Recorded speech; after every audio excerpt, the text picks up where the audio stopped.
Welcome to the Mike Bates Show. This is Mike Bates. On the night of October 30th, 1938, Earth was violently invaded by Martians. But that turned out to just be the War of the Worlds radio drama by Orson Welles. Then on July 8th, 1947, the U.S. Army Air Forces announced the recovery of a damaged flying disc that had crashed at a ranch near Roswell, New Mexico. But that press release was quickly retracted, and we were told it was just a downed weather balloon. In the decades since, countless sightings of UFOs, unidentified flying objects, or UAPs, unidentified aerial phenomena, have been reported. Most people dismiss the claims as delusions by the mentally ill or by people seeking fame. And the military, despite acknowledging formal investigations, told us there wasn't anything credible to report. But tucked away in the nearly 5,600-page coronavirus relief bill that President Trump signed into law on December 27, 2020, was the Intelligence Authorization Act for fiscal year 2021, which contained a short but important requirement that the Director of National Intelligence and the Secretary of Defense release an unclassified report about what we know about UFOs or UAPs by June 25th, a little over a month from today. And the verbiage of that law says it has to be a detailed report. And with us to talk about that upcoming report is Stephen Bassett, the Executive Director of Paradigm Research Group. Stephen Bassett, welcome to the Mike Bates Show. Mike, it's great to be with you.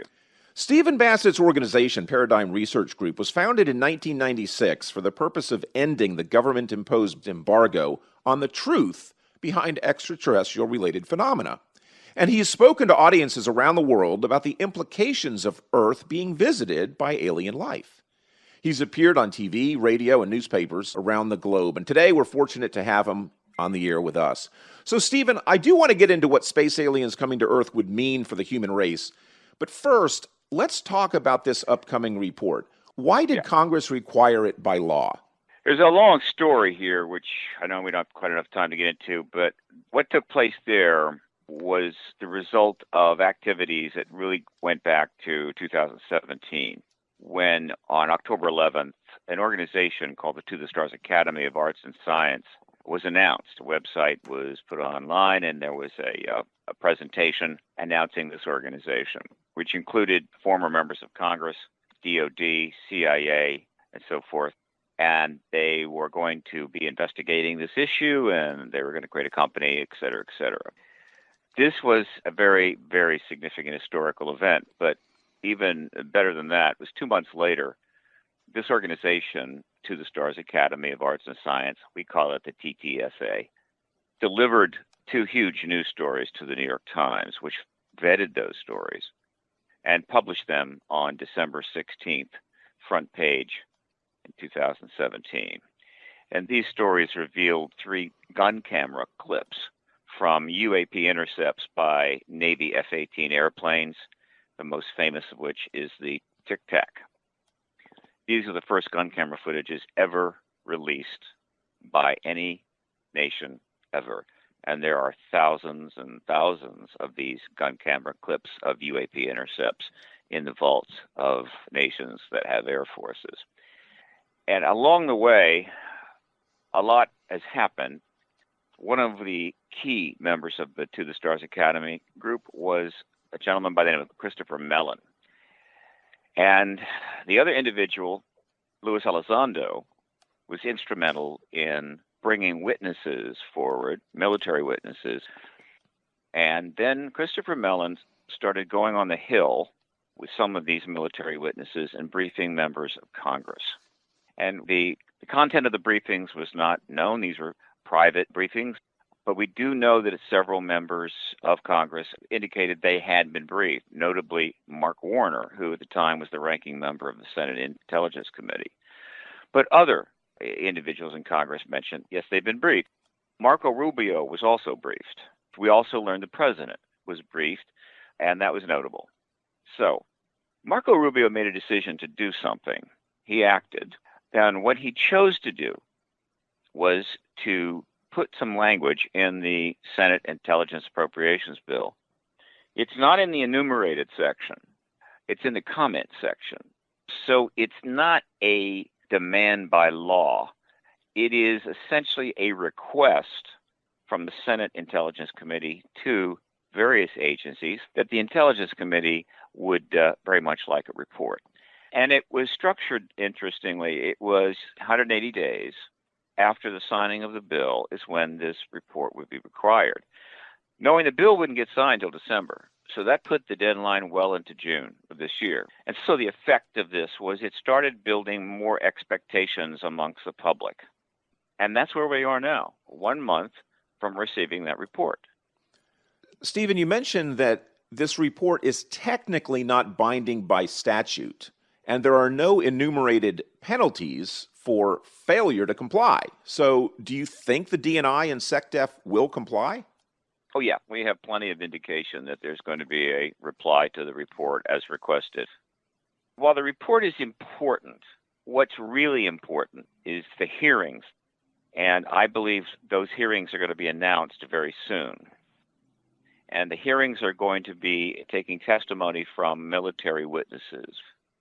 And the key person there is Luis Elizondo. He's the one that's been, I think, dealing with witnesses. Yeah, and I think it's important for us to tell people that Luis Elizondo used to run the Advanced Aerospace Threat Identification Program at the Pentagon. So this is a legit guy who was sanctioned at the highest levels of government to investigate UAPs.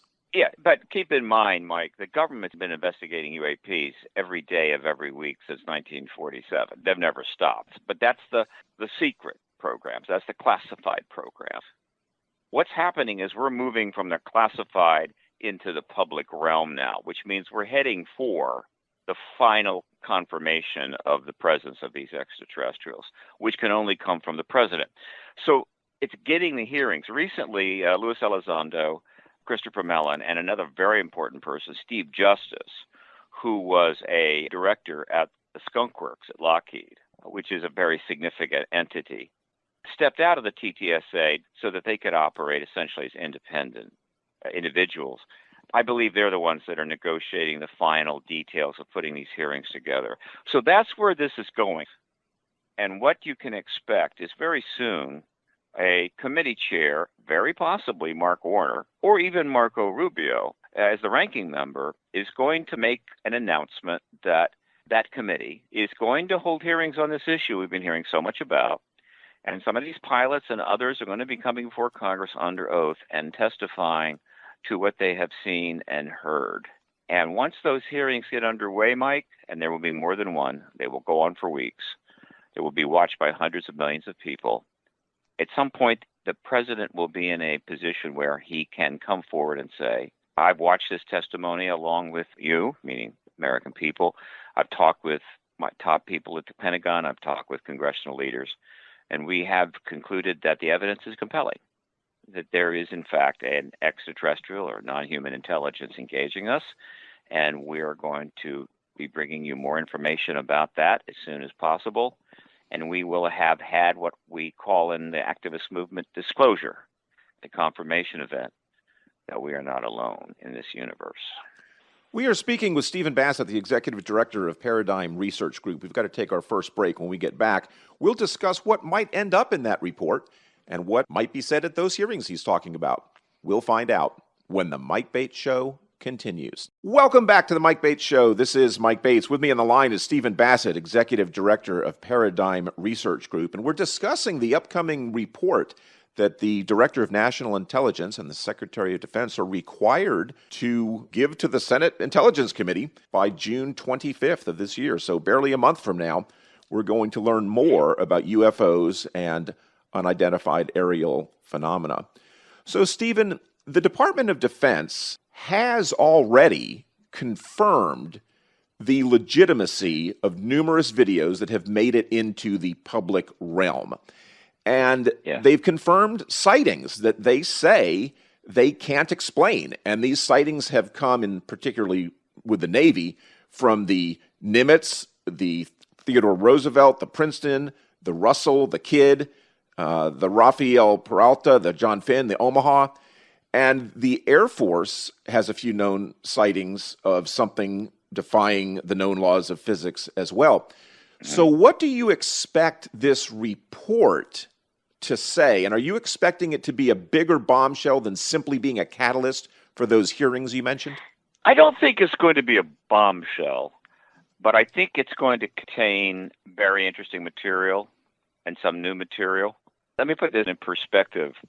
The U.S. government, for the last 74 years, has been denying that this phenomena is real. Well, I say real, that it's certainly extraterrestrial, or that it's something that they're interested in. We know that. We call that the truth embargo.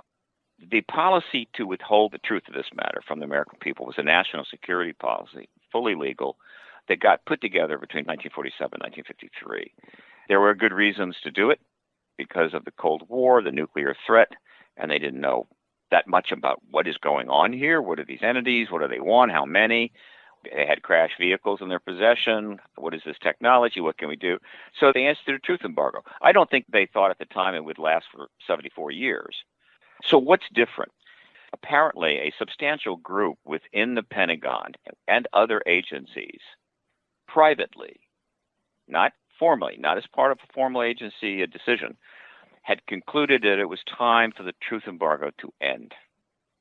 And while they could not act directly while working for the government, they could create an NGO, a non-government organization, which was filled with former members of the government with high clearances, substantial careers, and so forth. And that NGO could go forward and do things like deliver extraordinary information to the New York Times that had been declassified. And so what the insiders knew was that after all these years, the military intelligence complex, in a sense, was now leading the disclosure movement, that there was now a significant consensus within enough people within the military intelligence complex that it was time to end this truth embargo. And the result was the truth embargo was finally coming to an end. So what's happening is you're seeing the thing open up, and you're also seeing agencies and high-level individuals getting on the right side of this issue. And as more people do that, the inevitability of these hearings and the final outcome grows. So that's kind of what you're seeing. And so the report helps these agencies and the DOD by giving them the opportunity to participate, right? And so the military witnesses that are going to testify, that is also a very positive thing. That makes the military look like it's helpful. Obviously, the committee members and the committee chairs that hold these hearings, they're looking like they're contributing. And then these hearings will be public. And I think probably more people will watch these hearings than maybe any television show in history. It could be in the hundreds of millions. The public is going to see this evidence come out on TV live. And then the ultimate winner will be the current president. Why? Because he will be the head of state who, in due course, will finally end the truth embargo by confirming that the presence of these ETs is in fact real. Mike, I've got colleagues that have been researching this for years. 20, 30 years. I've been at it for 24. I've seen the evidence. Just to let your listeners know, there's an extraterrestrial presence. The government's known about it since 1947. It was embargoed, national security reasons, and now we're in the process of ending that embargo at last. And things are going to get really interesting pretty soon, and I'm very excited about it. So in 1969, when Project Blue Book ended, the official position of the U.S. military was, nothing to see here, run along, and they dismissed it as fake. But it sounds to me like you think now they're coming clean, and you fully expect the United States government, directly through Senate hearings, however, presidential announcement, whatever the exact means may be. I don't want to put words in your mouth, so that's why I'm asking directly to confirm that I'm understanding what you're saying. You expect that quite soon the United States government will say these craft are from a world not of Earth. Yes, and the person that has to say that is the head of state. That would be the president. I should add, though, that this process takes some time. And I think the soonest we can have hearings is probably July though we could get an announcement that a committee is going to hold hearings at any time. And if I had to guess who makes that announcement, I'll bet it's Marco Rubio. Even though he's the ranking member, I'm sure that Mark would not have a problem with that. But we're not the only nation. There are other nations out there that are fully aware of the ET presence. The two most significant, of course, are China and Russia. And so the uncomfortable truth is that these two nations are authoritarian and getting more authoritarian all the time, unfortunately. And so Xi Jinping or Vladimir Putin could step in at any time and yank the rug right out from under our government. And by that, I mean they can make the announcement. But the first head of state to confirm to that nation's people, and obviously the world, that this phenomena we've been looking at for at least 74 years is in fact extraterrestrial, will achieve one of the greatest political legacies in all of history. And that's a valuable thing to have in the world of geopolitics. We are speaking with Stephen Bassett, the executive director of Paradigm Research Group. We've got to take another break here, but when we get back, I want to talk about what these aircraft are, or whatever they are doing. Not everybody's aware of it. You've obviously seen the videos, I've seen the videos, but not everybody has. So let's take a break. When we get back, I want to ask you specifically, what is it that these craft are being observed doing? We'll get the answer to that question when the Mike Bates Show continues. Welcome back to the Mike Bates Show. This is Mike Bates. With me on the line is Stephen Bassett, the executive director of Paradigm Research Group. We are talking about the mandated release of information about unidentified flying objects, or the preferred term now, unidentified aerial phenomena. Stephen, let's talk about what some of these craft are doing. They are behaving in ways that no known technology allows them to do, and that laws of physics don't allow them to do. And yet, we have seen them, not perhaps you personally, and certainly not me personally, although, let me quickly jump to an aside here. Are you familiar with the Gulf Breeze sightings in Gulf Breeze, Florida? Yes. Okay, so these were the sightings in the late 80s, early 90s. You know, I live in Pensacola, right, which is right across the bay from Gulf Breeze. And I've been sailing at night on Pensacola Bay and on Santa Rosa Sound, and I've seen lights in the sky doing odd things. But I never really thought they were unidentified flying objects. I mean, they were unidentified to me. I didn't know what they are. But Eglin Air Force Base test range is right here.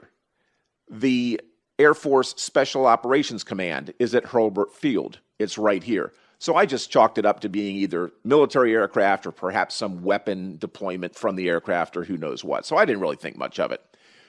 But what we're talking about today isn't unusual lights in the sky.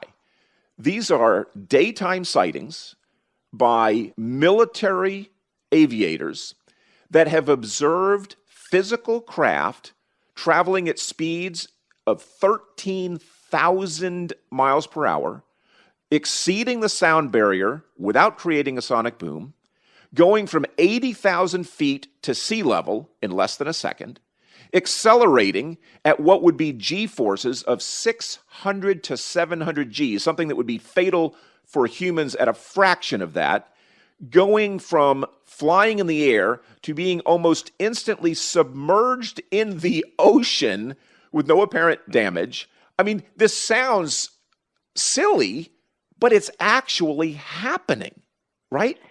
Yeah, Mike. But let me add something very relevant here.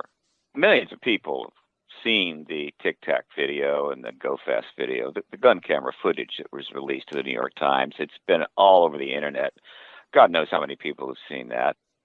These craft are doing things like you described and more because they were also tracked on extremely high-tech radar from the Nimitz carrier group and so forth. But something that people need to keep in mind, these kinds of observations of craft doing things like this didn't just happen recently. They have been seen doing this since 1950s. So when somebody says, well, maybe it's the Chinese, maybe it's the Russians, well, it means that the Russians had craft that could do that in 1950.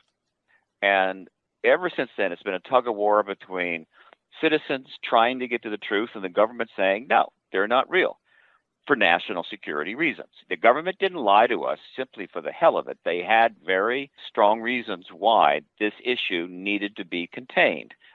Once the Cold War was over, however, the basic barrier to bringing this truth forward came down, and we should have gotten disclosure not long after that, back in the 90s. And by the way, the gun camera clips that were seen but given to the New York Times, which are not the full clip, they're short versions of it, which is fine. We'll take what we can get. There are thousands of those in the archives and vaults of every nation in this world that has a sophisticated Air Force, going all the way back to the 1950s.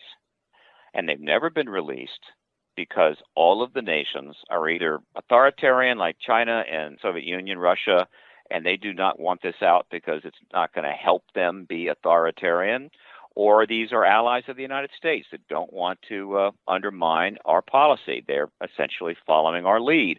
But there are thousands of those clips, all right? And the reason they were never released is because any reasonable person would know if you started releasing scores and scores of these intercepts of our planes seeing these phenomena with their radar, with infrared radar and so forth, and seeing them shoot from ground level straight up 80,000 feet in like 2 seconds, pretty much the truth embargo was going to fall apart.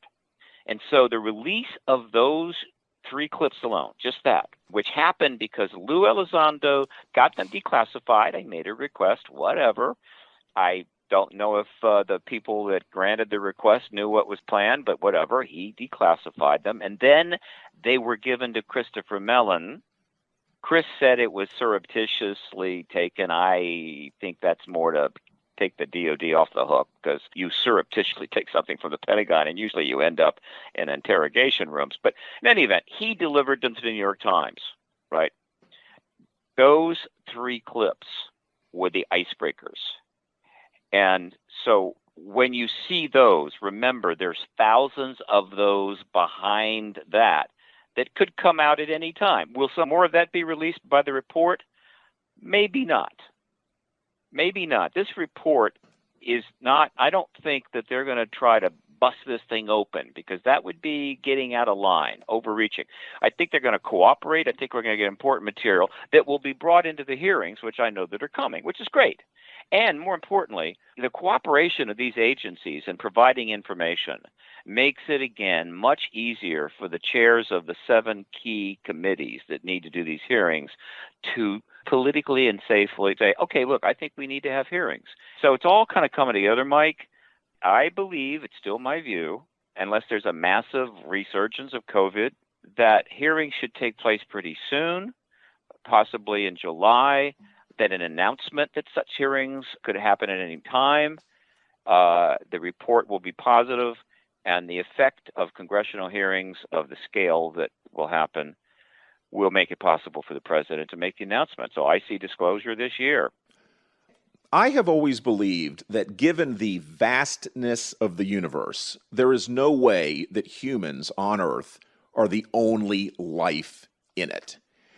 And yet, I didn't think those alien life forms were visiting Earth. I've been skeptical of that. But given this recent evidence that has come out, and this report that will be released next month that will hopefully be a catalyst for those hearings you talked about earlier, as I see it, there are basically 3 explanations about these objects that we see, these unidentified aerial phenomena. 1, they are highly secretive projects of the United States military. 2, they are highly secretive projects of a foreign military. Or 3, they are not of Earth origin, meaning they must come from space.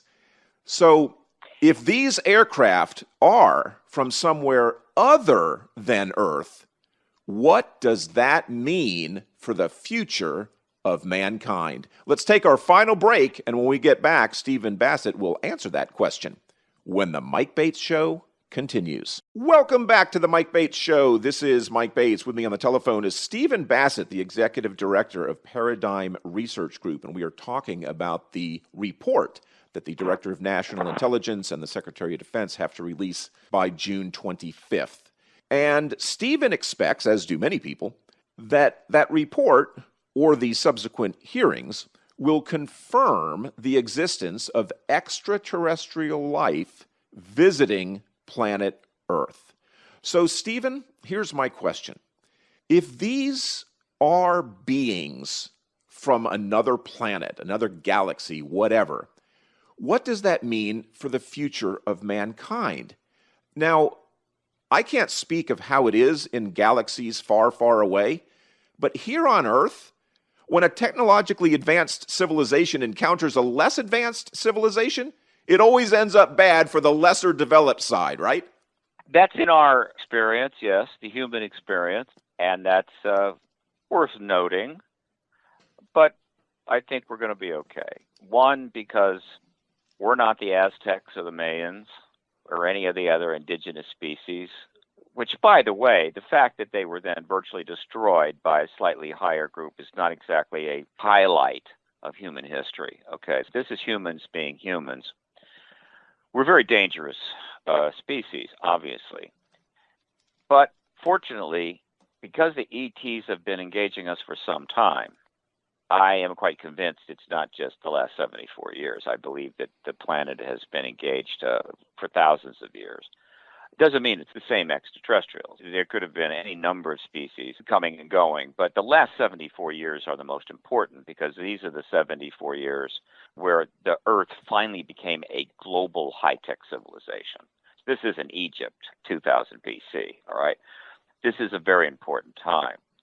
And one other thing, if you're wanting to know why all of a sudden this intense activity since the 1940s that's continued and just never stopped and it's leading to where it's leading, and you want one simple answer to that, Hiroshima and Nagasaki.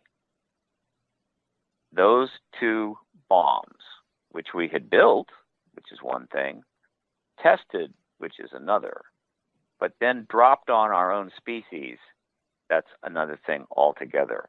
That is what triggered the modern era. Their activity and the escalation of their activity is directly, I believe, relevant to that. And also, one of the most significant things that has happened in the last 74 years involving this phenomena, involving ETs, and this may shock some of your listeners, is that these entities have repeatedly turned off our nuclear weapons, not only in the United States, but in the Soviet Union. We have the evidence for that. It's been proven. We have the witnesses. And then we turn them back on. So just file that one away. And there will be testimony about these nuclear weapons tampering events in the hearings that are coming up. Okay, let's get down to the nitty-gritty. At some point, the President of the United States is going to confirm the ET presence. At that moment, we enter what I call the post-disclosure world. Okay? Right now, we're in the last weeks and months of the pre-disclosure world. What happens in the post-disclosure world? I have a phrase I like to use. At that moment, starting forward, everything will change and nothing will change. What do I mean? Nothing will change in the sense that the day after the president makes the announcements, we're all going to have the same job, the same relationships, the same problems, the same everything, and we're going to have to go back to leading our lives. But we will be spending a lot of time in front of the television, to be sure. So there's that. But then everything will change. There will be no aspect of human condition, human society on this planet, no aspect of any kind that will not be affected by the fact that the world will know that we're not alone in the universe and that we're being gauged by extraterrestrials who do not come from our solar system. They come from other star systems, probably the relatively nearby one. All right? And so everything will change. First thing that happens is that pretty much everybody on the planet, and particularly every leader involved in governments on the planet, will step back and say, okay, I need to reassess who I am, and what I'm doing. All right? That's a reasonable thing. My God, this new information, what does it mean, and so forth. The fact that other civilizations, who apparently just don't go around destroying things, means that they seem to be successful civilizations, able to traverse the galaxy. They haven't dropped any bombs on us, but they've turned our nuclear weapons off. I think what I'm getting at is this. the world is going to step back and go, wait a minute. Does it make sense for us to continue to build vast nuclear weapons systems? Does it make sense for us to continue to slaughter each other? Do the wars and the hatreds that are going on need to go on for another 1,000 years? I mean, what's going on here? And so something's got to happen. And guess what? I believe that the ET presence that got underway big time in 1947 is not an accident. I believe that this is an engagement with an agenda, and that the disclosure event will lead to something else. Once we disclose, which could happen this year, I think we're going to have open contact by these extraterrestrials within about 2 years, after we've had a time to, how would you say, to do some autodidactism and self-teach. In other words, the world will get up to speed. And with open contact, things will get interesting. And one of the focuses of this, the one you want to watch for the most, is the relationship between the ET issue and our nuclear weapons. That is central to this. And it will not shock me if once the ETs are in open contact with us, they're going to say something like this. You want to come hang with us? You want to be part of our alliances?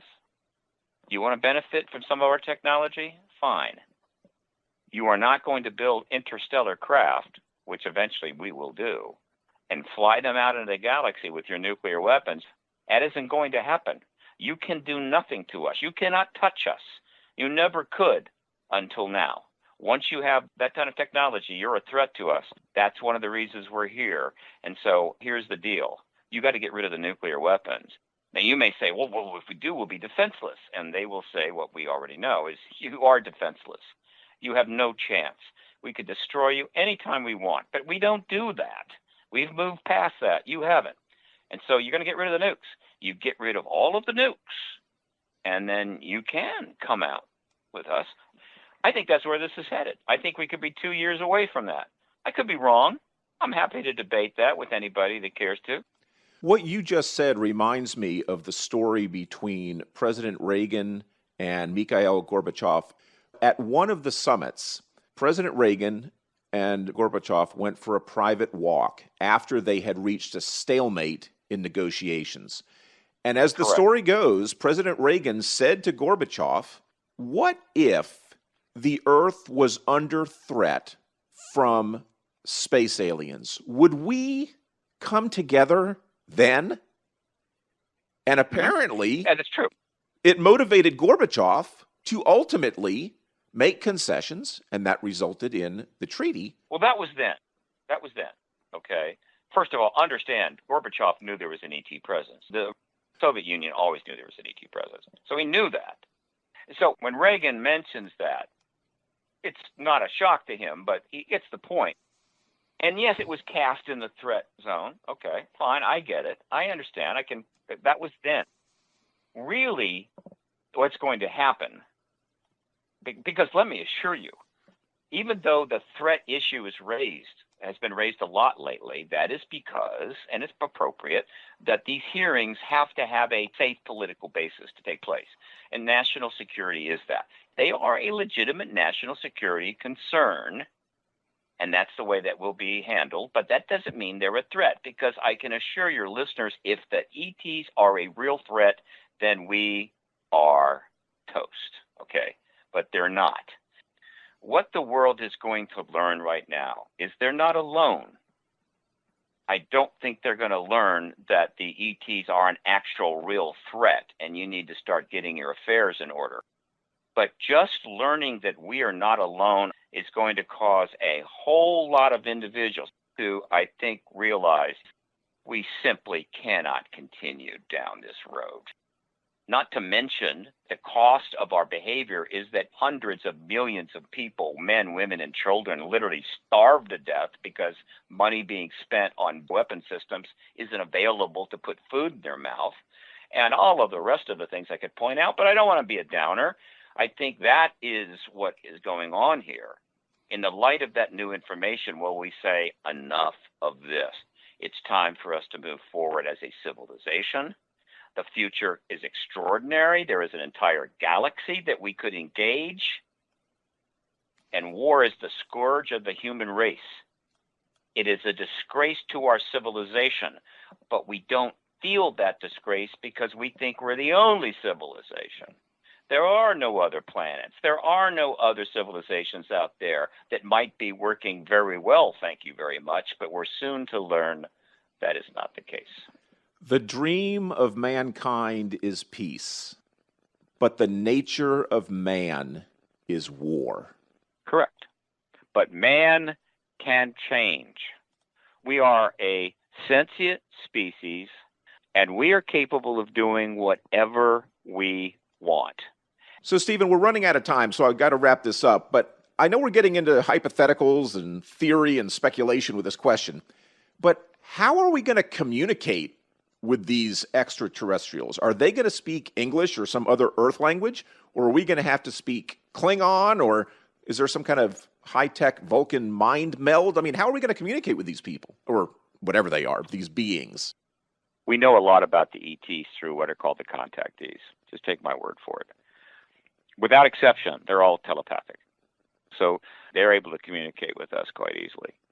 And we'll be able to communicate back? These are advanced civilizations, right? Let me tell you something. You can go on Google right now. You can go to any website in the world practically, Korea, Zimbabwe, whatever. You can bring up the website, and then you hit translate, and it converts it to English. Okay? And vice versa. So, I assure you, there's going to be no problem translating English to whatever their communication is and vice versa. That's not going to be a problem, Mike. Don't worry. So the last question I've got time for, and also speculative, is what could Earth possibly have that they don't have at home, wherever that home might be? Is it natural resources? Is it food? Is it labor? Is it scientific curiosity? Or are they here to save humankind from our own destruction? I think one of the reasons is the last one. Let's put it this way. Let's turn it around.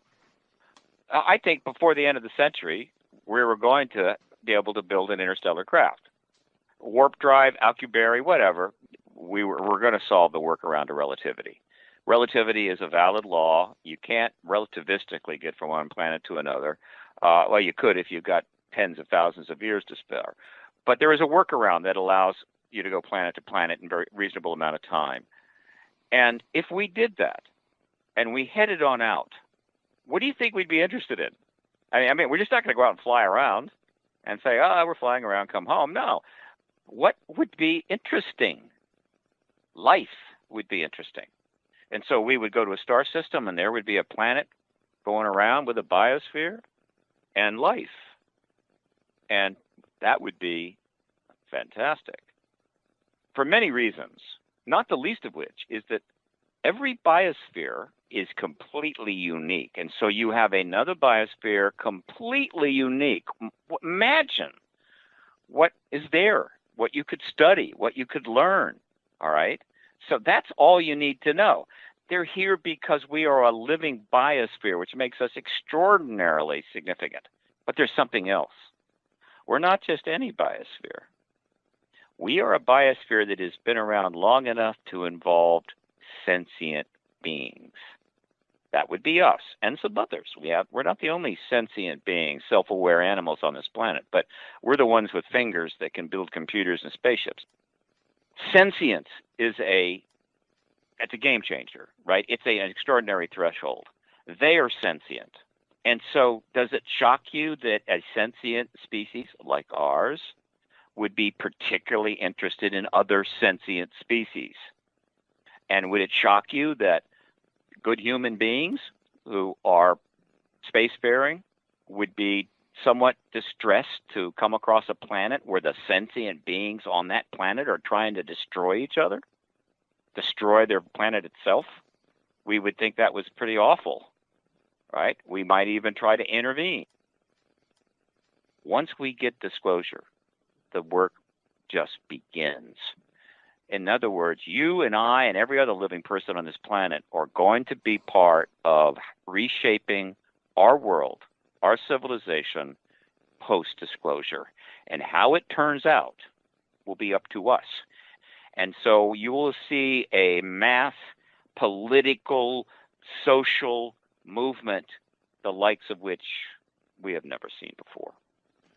Stephen Bassett, this has been a fascinating conversation. I suppose we'll know a lot more on June 25th that this report is released when it's supposed to be. But let's definitely plan on talking again in the post-disclosure world, shall we?